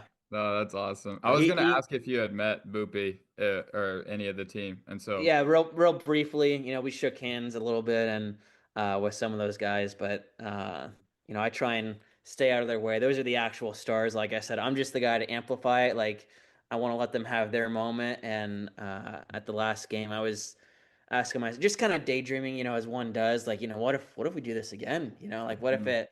And I was ready to run my little controller out there and let Boopy hit that button himself. So. oh, that was sick. See if we No, can. what I was thinking is like if you hadn't met him, we could get y'all two on a picture and put it on a t-shirt. That'd be a great giveaway for later in the year. Yes. That's what I'm That telling. would Because be- they do student giveaways, like you said earlier with the goggles. I think you, Pyro Joe and Boopy on a t-shirt collab. That'd be so tough. Flame I think you're Bros. right. No, gotta the market it. flamethrowers for sure. That'd be sick. Yes. Yeah, That'd be absolutely. incredible. Count me in. I'm down with it. Yeah, we can try and make that happen for sure. We know people. So Cool. We'll somehow get in Good contact with connections. Boopy. Yeah, contact my people. We'll see Yeah. what we can make happen. for sure. That'd be sick. Perfect. Well, I mean, I don't have anything else, Michael. David, do you? Nope. No, I think Well- we covered everything. Yeah. Joe, thank you so much, man, for hopping on, being flexible and all this. Shout out Pyrotechnico and all of the stuff that you do. But yeah, that was Beyond the Arc with the Three Ball Podcast. Really appreciate y'all for tuning in. So now that we've covered all of the important games, we have one more game that we really, really need to focus on, and that is our three ball game of the midweek, and that is Alabama A&M. And this is two amazing SEC teams. And David, I mean, I'm just going to let you take it away. I got it. These two teams might have been unranked, but they are two of the teams I could see going the furthest in March from the SEC. They both play up-tempo, love to watch, press style. That it almost feels like a high school game because maybe one of the coaches came from high school, and I love it. I think they both had stints in high school. They both have the embodiment. They get the students involved. They get the crowd involved. They really can recruit, and they know who they want on their team. Everyone's got to be able to shoot. Everyone's got to be able to press, and everyone's got to be able to buy in. And I love that mentality from both coaches. And honestly, this game was, I'm going to go at like 9.5 out of 10. There were 28 lead changes. Like that has not happened much in a college basketball game. And so in the first half alone, there were 47 combined threes. And so that just gives you a little, if you haven't watched A&M or Alabama this year, that just gives you a little introduction to their program without even talking about the game. But with the win, Alabama improved to 15-7 overall, 5-4 in the SEC, and A&M fell to 17-5 and 7-2, still tied for first place with Florida. That's a huge game this weekend. And so massive. just getting into that game a little bit more, Alabama made 16 three-pointers and saw 6 players, 4 starters and 2 on the bench scoring double figures. And like I said earlier with bench scoring, I think that's huge. Anytime you can get double figures from the bench, you have a great chance of winning. And it does help. I know you allowed 97, but scoring 100 in regulation is still really impressive. I mean, if you absolutely. score Really 100 impressive. and you don't win. I mean, at that point, the name of the game is to outscore your opponent, I guess. I mean, So, that's Bama basketball. That's what they did. And so maybe we basketball. see this again in Nashville or in the SEC tournament or maybe in March Madness. I would take 2 more of these games for sure. It was a great back and forth affair. And I mean, A&M was almost equally impressive. They had 97 points in regulation. Their pace of play is so impressive. They bought into buckyball. Their crowd is involved. The College Station is going to be an amazing atmosphere this weekend. And Rylan Griffin had a chance. He had a look. That was a perfectly executed down 3, tip back 3. I don't think I've ever seen one of those in a long time. And Rylan Griffin had a shot. You could tell it was kind of short the moment it left his hand. But Rylan Griffin played great. Papa Isaacs played great. They have depth as well, and they all can shoot as well. It's kind of like an Alabama program. And it's honestly refreshing to see after watching Buzz and the lack of guard play and lack of Wade Taylor. Wade Taylor was great, but the inefficiency from Wade Taylor and Zurich Phelps does not happen on this team. I watched A&M too much as you an can undergrad, trust you can trust their guards this year at the free throw line a little bit more too, and I think that's huge coming down the stretch. A&M's got a brutal February coming up, and it starts this weekend when they host Florida, and that's good. Like I said earlier, that's a huge game, and Alabama's got a huge game too. They got a rivalry game. We just had a rivalry segment, but they go to Auburn and on the road at Neville Arena, not Jordan Hare. This is not football, I promise, guys. At Neville Arena, I mean, they've still got Mark Sears' floater on their mind to end the game last year, and Grant Nelson doing the crane walking off. So I think Auburn wants to get their revenge. They had a huge win at Florida recently. They beat Texas. They're kind of on a roll as well. And I mean, Auburn's crowd's great. They have the jungle's awesome. They have one of the best crowds, and they're going to bring it for Alabama. So I can't wait for that game as well this weekend. And so that's kind of how I transitioned into our next. I mean, and this might be the game of the week. But I mean, this isn't even the biggest news surrounding Alabama basketball at this point. I mean, like, what is going on with that program? I mean, Charles Bediako, we joke about old people. He's not the oldest player in college basketball, but he's reached UNC status for sure. I mean, definitely. He's come back, and he was on their team that like went to the Final Four, made the Sweet 16. Like, he has March experience, and he was even in the G League. Like, it's absolutely like ridiculous. Tennessee fan base was trying to send him to the All-Star game for the G League. Like, they had to take his name off the G League All-Star game. And, I mean, that is Shout out Tennessee's fan base. They are so petty. They are the most hilarious people. I mean, in college they basketball. are hilarious. They tried to get that man to go from Tuscaloosa to the All-Star game of the G League, wherever that is. It's so funny. Having to miss his game, I'm sure Nate Oates would have totally understood for that reason. And so, I mean, his court date is coming up. I said on the broadcast last night, this is probably his last college basketball game. And I do think, like, I'm not going to be the fun police. I think we can have a whole segment on that in another time. But I do think we have to have a little bit more clarity in college basketball. Because, like, DeRitter's 23 and a true freshman from Europe for Virginia. And so that's the same age as Bediako. And so if we want to get real, I do think the Bediako situation is a problem. Once you're done, you're done. I'm a big believer in that. I don't care if you've stepped foot in an NBA game, you go to the draft, I get there's peer pressure to be if you're a McDonald's All-American, to be a lottery pick, be a first-round pick. And NIL has created avenues where college basketball is almost more attractive than the G League. Oh, yeah. 100%. And so I get where Bediako is coming from. You can't fault the kid for trying to help his family out and do whatever it takes to even help himself out, right? Yeah. And so, but we do have to have some support. And, I mean, it's crazy. Like, I mean, heck, we should see if Kendrick Davis would come back over from Australia at this point. That's fair. Come give us some buckets, you know? I mean, Boopy and Kendrick, it'd be a small backcourt, but they would give him the work, you know? And so I don't want to harp on it too much, but the Bediako situation is crazy. We'll definitely keep y'all updated on the court date situation as it's happening, probably before their game against Auburn. And so who knows who's even going to be starting that game? Or I mean, and I think Alabama doesn't play a bunch of defense, but he is one of their best defensive players. And I think that'll have a huge impact on and off the court, because off the court, if you walk into a locker room, you don't even know who's playing, and you got to go into your rival's gym and get a win. I mean, Nate Oates can control it, I'm sure, but hats off to you. But you did kind of sign up for it when you brought him on the team. You knew what you were searching for, and that little back and forth between him and Todd Golden was great, but I don't think we're going to get it much anymore, because my prediction is I don't think Bediako will make it the rest of the year, but who knows? There might be a Tuscaloosa judge that lets him out. Again. So you never know. You never know. And he's not even the only G Leaguer that's in college basketball. No, he's not. We need clarity in this. And I think if Baylor was better, they would be getting more attention. Oh, definitely. For their situation. Yeah. But Alabama, they were ranked last week, like I talked about earlier. They have a great chance of making Sweet 16, at least the second weekend in college basketball. And so I think this is a huge chance for the NCAA to make a statement. I mean, hot take, I don't think anyone should join in the middle of the year either. Oh, I mean, it's one thing he's in the G League. I think it's a bigger disgrace he joined in conference play. I think, your team should be set at that first Monday in November. Like, that's who you roll with. That's who you got. You got a certain amount of players. You ride with them. There's no two-way contracts. This isn't the NBA. There's no salary cap. There's no trade deadline. I mean, we're not there yet. Who knows at this point, but we're not there yet. And so, I can't think about that. And so let's just keep college basketball pure. Let's go with the 12 you got.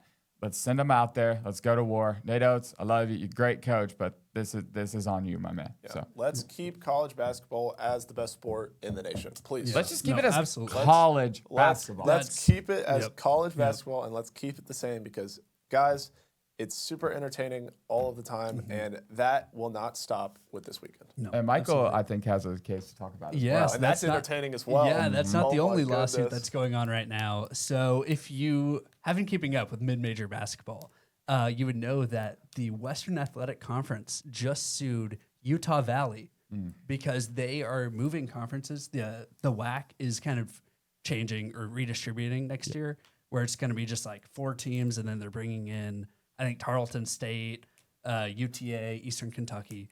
But UVU is going to, I believe, the Big West. Interesting. And they didn't pay their exit fee. So in the agreement for like each conference, they like to leave the conference, you have to pay $1 million exit fee. Right. And Utah Valley just straight up said that they were not going to pay it. So now the WAC is suing them for not paying it. Yeah. And what that means is that if like Utah Valley's not able to get them to like, drop this case and, allow them to be in good standing, then Utah Valley wouldn't be able to play in the conference championship. Wow. That affects March Madness. So that would mean that is- Utah Valley, who's currently on top of the leader. WAC standings, that would mean that they would not be able to play in their conference tournament, Wow. which is unbelievable. And it opens up a opportunity For your California. for the team that I will bring up every single podcast. I will find some way to bring up California Baptist University. For sure. So my boys And it's in crazy. California, It's hard because, like, as a mid-major, Yeah. that's winning your conference tournament. It's like the chance to it. get I to mean, March. That's they're it. one bid league, Yeah. obviously. Yeah. So, the but WAC. again, it's the WAC. But again, Cal Baptist now with Dominique Daniels Jr., like they have a real, not easy, but like they have a clear path with Utah 100%. Valley potentially out of the way. Yeah. They have a clear path to March, which I'm super excited about, and I would love to see. Dominic but Daniels in March. yeah, I would March love is it. I coming, would love guys. it. March is coming. But it is such a bummer for Jackson Holcomb and that whole entire Utah Valley team. Yeah. Like that is just such a bummer to have this happen. Something that they can't control. Like the coaches don't control it, the players don't control it. It's just it's an administration thing. Yeah. And that's just like such a bummer that like they potentially just won't be able to make March because of this situation. Even though they deserve it. They That do. is They absolutely potentially They would do. win it. So I mean, and this is just like completely correlated to like the changes in college basketball. I mean, we talked about 100%. it earlier. I mean, Why it's is February. Like, why are we Yeah. doing this in Yeah. February? Yeah. and also why is USC going on the road and playing Penn State? 100%. Like why is all of this conference realignment happening whenever truly I mean it's all happening because of football. I mean, 100%. Straight up. That's I mean 100%. but like Did help SMU out, though. they did shout out the ACC. We love y'all so much. Shout out NC State. And yeah, y'all might have beaten us, but thank you for getting us into the You ACC. saved our school's athletic department. We love it here. So we really, really appreciate NC State. But, guys, I mean, college basketball, the best sport in the world. Oh, 100%. So, and there's nothing Need like to stay that way. Friday, Saturday games in college basketball. And 100%. we have coming up a pick'em segment for y'all. We're going to preview all of these games, and then we're going to pick who we think is going to win outright. We're not doing spreads. We're not doing any of Nope. that. We're not doing over-under. This is We're not win. doing that.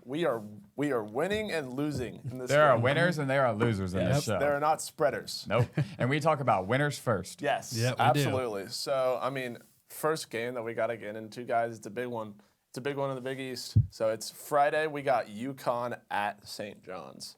I mean, and this is Patino's chance to is. really prove that his team is back to where we thought they were going to be preseason. 100%. And I think I will go ahead and be the first to pick this game, and then I think Michael and Adam will follow as well. I do think St. John's gets it done. They're at home. They're hot. And I do think Connecticut is coming off their best conference performance of the year of a whooping of Creighton in Omaha. However, I do trust that Madison Square Garden crowd. I think it's going to be one of those games where it's a very slow start and both teams are going to have to feel each other out and it gets really good in the second half. And I think I trust Madison Square Garden. I think it's going to be the best crowd of the year for St. John's, as it should be. They got Gus Johnson on the call, which is going to be fabulous. And so I just want to give a shout out to the people in New York. Show up for St. John's. I think it's going to be great. I love Connecticut. I love Dan Hurley, but I am going to pick St. John's in this game because they are at home. Yeah, I think you're insane I think you're absolutely insane. You cannot bet against this UConn team. Yeah. You absolutely cannot. I think they win outright. I think they win there. I think the UConn faithful are going to travel and take over. Yeah, for sure. So this is just a straight up UConn win. It might be by double digits. Michael? Yeah, sorry, David, but I got to agree with Adam. I think the home aspect is a good point. I mean, it's hard to win a conference game on the road. Yep. But this UConn defense is just so good. This St. John's offense, I just don't believe in it. They play so fast, and I think that this UConn defense is just going to suffocate them. They might be the one team that I'm okay with that can't shoot because I love shooting teams. But, I'm going to – I just got to go with home. I am. I got to go with home teams. And Dylan Mitchell's been a huge add to their starting lineup, and I think that he has made a huge difference. He can't shoot, but he's made a huge difference. I mean, and that is obviously the premier game on Friday. We have a ton of awesome mid-major games, Michael. I mean, the A-10. This is a big one. Yeah, we got an A-10 game. This is an absolutely big one. We got Dayton at VCU. And, I mean, honestly, I'm just going to start us off, guys. I mean, I don't think VCU loses this game. Just straight up. And then, they have been playing incredible basketball. And Dayton has just not been the Dayton that we have seen recently out of the A-10. Every single year, you expect Dayton to go and just be in the tournament. Yep. Oh, definitely. They should. Every single year. And they have proven that they should. But this year, they just have not proven that to me yet. Yep. And if they can go into VCU and beat them, I'd be impressive. I'm going to have a lot more confidence 100%. in them. But they need to win the A-10. Last road game, they lost by 31. So I'm going with Virginia Commonwealth as well. To quote John Rothstein, a home game at the Siegel Center is more life-giving than a 10-day trip in Europe. So I don't know if that's the exact quote, but it is quite the headline. It's close enough. It's close enough. I mean, so, like I said, that is a great environment. I'm going with Virginia Commonwealth. I mean, I got to agree with y'all. I mean, I think this will be a great game. I think it will be a close game, super competitive between both these teams, but I got to go with VCU too. VCU, absolutely. I mean, clean sweep across all the way board. through. Hopefully we're not wrong. Can't wait for Dayton to win. Oh, yeah. Dayton's going to win by 30. Exactly. They're going to turn it around. Imagine. But, I mean, guys, that's just the Friday slate. This Saturday slate is really where we get into the meat and potatoes of it. For sure. Okay, I mean, we start off with an under-the-radar one. But we start off with Wisconsin at Indiana, and this is an Indiana team coming off a loss at USC, and a Wisconsin team coming in hot. Yep. But, guys, I'm just going to start it. I think Lamar Wilkerson is going to get hot this game. I think that Indiana is going to steal this game away from Wisconsin. I don't know if they're favored or not. I actually haven't looked up this game at all, to be completely honest. I want to be surprised whenever I watch this game, and I want to be surprised whenever Indiana wins this game outright.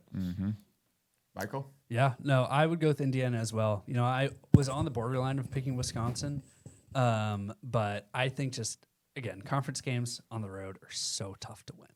And I think that Indiana they've had a really good showing so far, and I think they're a tough team, a lot better than a lot of people are giving them credit for. So I'm going with Indiana. I agree. Like I said, Assembly Hall is a great environment. They don't have football anymore to worry about. They got all their fans finally realizing they got a basketball team again. I think that place is going to be loud. I think Lamar Wilkerson will go off. I think Tucker DeVries will get back right. I think he has a big game, bounce back. They hit some threes. I got Coach DeVries and the boys in Indiana winning. Absolutely. And then, next we're jumping into the ACC. We got Virginia Tech at North Carolina State, and NC State. They come off a win at SMU, and there's just no way in heck I can absolutely bet against them because I love this Virginia Tech team, and I really propped them up last time, but they have not been playing as well as NC State has, and I would make the argument no team in the country has been playing as well as NC State has. They are the most improved team. They are at home. And this Virginia Tech team does not have what it takes to stop Darren Williams and Cordier Copeland. I just don't think they have the defense to do it against this NC State team. I think this NC State team is just so good offensively, efficient. They're going to spread you out, and they're going to hit 33s on you. They will. They will. So, I'm taking NC State as well. I got the Wolfpack as well. Big. It might have been a little different if it was in Blacksburg, but the game's in Raleigh. That's huge. And I think that NC State, clean sweep, quick. I got it. They're going to hit a lot of threes, like they said, and I got NC State. Oh, absolutely. And we're homers here on this podcast, so we nobody here cares, but we have to cover SMU at Pitt. Yep. And Guys, Pitt sucks. Pitt is not a good basketball team. And I'm saying this right now. If I'm saying Pitt sucks, I really believe it, because if I'm wrong, I'm going to post it online. 100%. And I'm going to make fun of myself. ACC Adams. So SMU is going to win this game. 100%. Straight up. Yep. Sure. On the road. We are not a good road team. Nope. But we have to win. You know, we've all picked the same team so far, but we have. I absolutely. have to go with SMU. I picked St. John's. Yeah, no, you're right. I pick SMU as well. Yeah. I mean, Pitt's rough, so that's that. Straight up, Pitt is rough, and I think their star player is still going to be injured for that game, so that is really just tough. I mean, and I don't think that the picking is going to get any better, because, I mean, we have Oklahoma State at Arizona. The later games get juicier. We got it, guys. No, don't worry. I mean, Oklahoma State at Arizona, I mean, guys, it's Arizona. It's at Arizona. If you pick a team at Arizona, I'm betting that Arizona wins. It's Arizona. It's Arizona. It's Arizona. Straight up. I will say this, though. If Oklahoma State somehow finds a way to win this game, they jump a lot of teams on the bubble. A lot of teams on the bubble. I mean, that's the best win in the country. Best win in the country it would be. So absolutely. But I am going with Arizona. Arizona absolutely should win this game. And then, I mean, guys, we've been covering a lot of Power 4, but I mean, Power 5, sorry. That's football again. Big East. Yeah. They're going to be Big mad. East, shout out to the Big East. Not as good this year, though. Yeah, but... I mean, we gotta cover some mid-major stuff. So, Michael, what do we have? Yeah, we got Miami, Ohio at Marshall this weekend, which will be a really, really tough game. Like I was kind of saying earlier, I think that I'm gonna pick Miami, Ohio. Okay. Just gonna put that out first. Yep. But I would not be shocked if Marshall wins this game. Okay. What's Marshall's record? Do we know? I think they are. Here, let me look it up. Yeah, because. I mean, I don't know why I'm leaning towards Marshall. So far, they're 15-8. Okay. Okay. You know, at Marshall, I mean, that's going to be a great home crowd. You want to ride with it together? You know, I'll ride with Marshall. I'm sticking with Miami, Ohio. That's okay. All right. Hey. I'm riding with Marshall. But we are Marshall. Thundering herd, baby. I do think it could happen, so we'll see. John Elmore, tournament legend from Marshall. He's going to be in spirit. We got it. Yeah, shout out Randy Moss, too. Yeah. Oh, yeah. We're going with the Thundering Herd. You're going with Thundering Herd as well? We're doing it together. Go for it. Let's go, man. We are both wrong. Most likely. I am super excited for this next game. We talked about it earlier. We got Alabama and we got Auburn. And it's huge in game. Auburn. And, I mean, you're saying Auburn, right? I'm going Auburn. I'm going Auburn. Guys, I'm going Bama. Yeah. Auburn's at home. It's going to be a tough game. Auburn's at home. As much as I hate to say it, I agree. It's going to be it's a rival game. I mean, it's Bama, Auburn, right? I also think Auburn is trending in the right direction. I agree. They're getting hot. I agree. Coach Pearl, younger Pearl, is doing a great job with that team. They got to get Pettiford going and him to be more consistent, especially at home. I don't know what the splits are, but he's not been as good at home, and I think this is the day that changes that. I think Bama's not the world beater that they have been in past years, So I think they're very beatable, and it's a home game for Auburn. So I think they're going to kill Auburn. So okay, wow. I think Bama has got this. I mean, I don't know if they're going to have their best player or their G League player, not their best player. Bediako. I don't think that it'll matter. Nope. I think that Bama wins that game outright. All right. Yeah. All right, and we got more. Yeah, we got another mid-major. Mid-major madness. Man, you added a lot of mid-majors to this list. Hey, I had to. Right. And this is a game that will be interesting because I don't know if it'll be broadcast because what I was talking about with Utah Valley when they play UT Arlington today, with the whole lawsuit, they may not be able to be broadcast on ESPN Plus. And now I think they're still scheduled to, but I don't know if it will be. We might have to check that out. Yeah. But anyways, we'll have UT Arlington going to Utah Valley. And even with all the drama surrounding Utah Valley, they're just the superior team here. They're at home. Jackson Holcomb, I think, is kind of a great game against UTA. I'm taking Utah Valley. Okay. Yeah.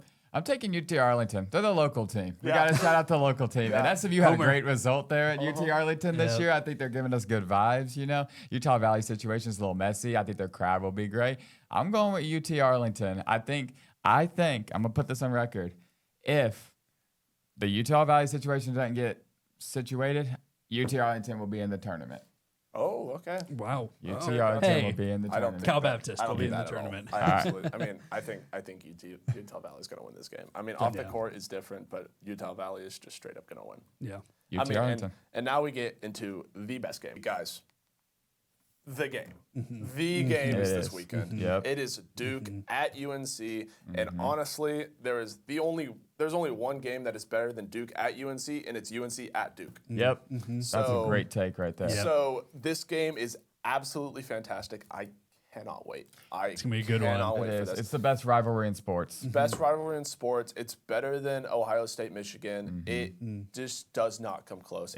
It's close. If you look at the statistics, it's tied in wins, and the point differential all time is like single digits. Yeah. Like you can tell these are two of the most historic programs, and they've been good every year they've played each other, which is so impressive. And this year especially, last year was a little bit of a down year for UNC, but this year it is stars against stars against stars. I mean, Caleb Wilson against Cam Boozer. Like that. That's all I have to say about this game. I love UNC. I think Caleb Wilson is great. You just cannot bet against Duke. Nope.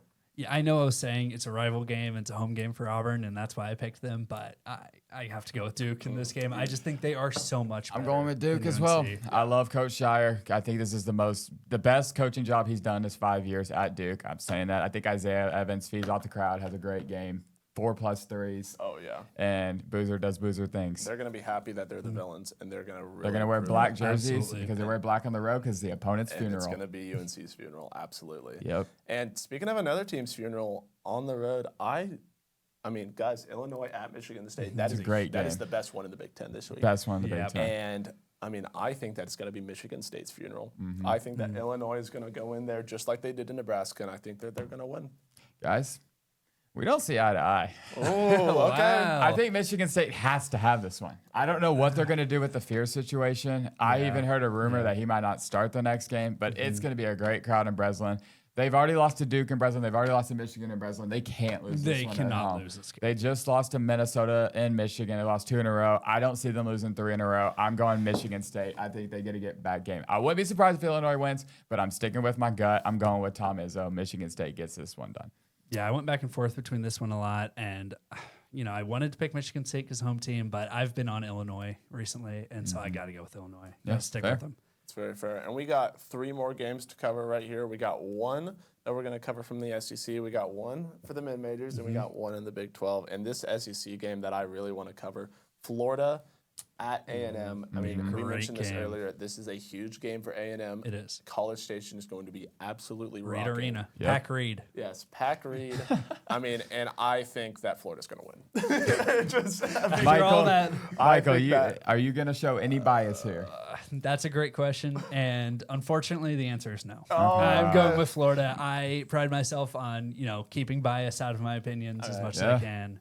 I got to go Florida. I think Florida has the best front court in the country. I think it shows again this game. I think their guard play shows up. I think Boogie Flank can control the pace. Yep. Houck and Condon and Shane Miller are going to be beasts on the boards. I got the Gator boys walking into College Station and going out with a W. I think Golden is going to dismantle Bucky Bowl. Oh, I totally agree. Unfortunately, Golden is a great coach. Yeah, he knows how to beat the press. I love Bucky, but Yeah, I mean, but it's tough. I mean, A&M plays with the intensity that this next team does. Yeah. I mean, Houston. Oh yeah.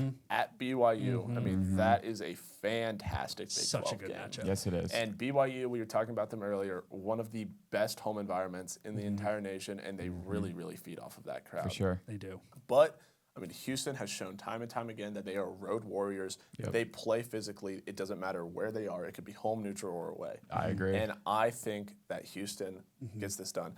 I feel bad for Kelvin Sampson because he just recently came out and said that Houston is poor. But which makes Houston's job even more impressive. Exactly. Like what he's done at Houston is insane. Yeah, like I saw a stat like before he got there, they played Cincinnati 15 times. The previous times, they were 1-14 against Cincinnati before he got there. I don't think they're worried about Cincinnati anymore in Houston. Not at all. And so I gotta agree. I'm going with the Cougs. I think they're the best team in the Big 12. I trust both Kel. the Cougs. Oh, Yeah, well. they are. I'm going with Houston. The Houston Cougars. The Houston Cougars. I think they're the best team in the Big 12. I love their depth. I love their defense. I love their heart. I love their coach. I think they get right. And I think this Milo's Houston. I said it on the first pod. I think he has a big game. Him and Sharp can shoot the ball, control the pace. Tugler can lock down anyone. It'll be interesting to see who they put on Devonta. I think Tugler will get a lot of minutes on him.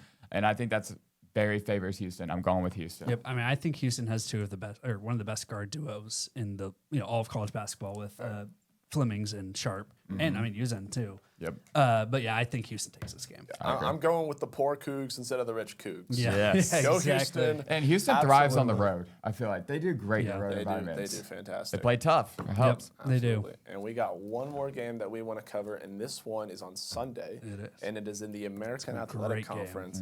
And this is Tulsa, which is honestly one of the biggest surprises. I did not expect them to come out of the AAC at all. Yep. At USF, which is another one of those American Athletic Conference teams that is vying for the tournament. Oh, Yeah. absolutely. And on the road, Tulsa at USF, I just cannot bet against this Tulsa team from what I've seen. I mean, did they go on the road and beat Memphis? Yeah. I think they did. I mean, Memphis is not good this year. I wouldn't say Memphis is the bar for the American. No, right No. now, they're but not. But I mean, you still go into Memphis and win. it's an impressive win. Yep. It is an impressive win, especially for this Tulsa team that I didn't think was road tested. Yeah, for sure. So I think that they can go into USF, and I think that they can win this game. You want me to give my prediction next? Let's do it. I'm going with South Florida. All right. I think the home crowd will be great. I have nightmares of SMU going to South Florida and ruining our season there. Terrible. With Chuck Harris and all the boys, we a quad 2 loss, if I everyone remember. here. And so I think South Florida gets it done. I think Tulsa is a great team. I think they're number one in the American right now. They might have the highest ceiling, but I love home underdogs. I'm going with South Florida. No, I mean, this is a South Florida team that beat Utah State by 13. They lost to Bama by 11, but had a great game. And they beat Tulsa by 15 on the road already this did? season. Oh, they shoot. did. They I might have to did. change Yeah, my prediction. no, they did. This They is a beat by South Florida 15. team that I have liked a lot since the beginning of the season. I've watched them a lot. You know, they're a very, very high tempo team, but they have so much talent on their roster. I'm going with USF. It's hard to beat a team twice, but if I got the It same is, pick it as is. mid-major Michael, I feel very good. Yeah.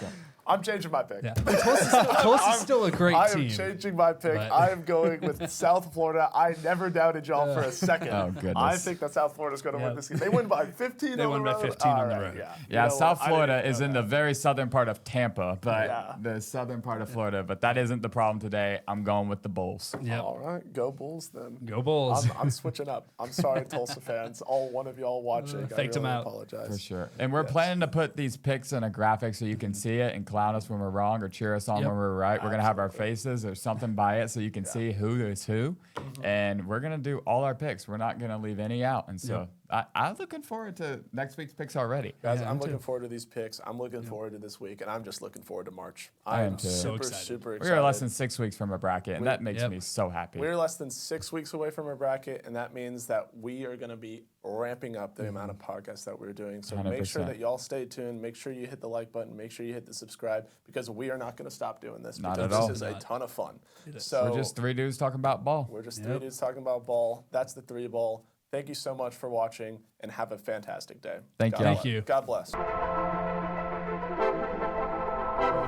bless.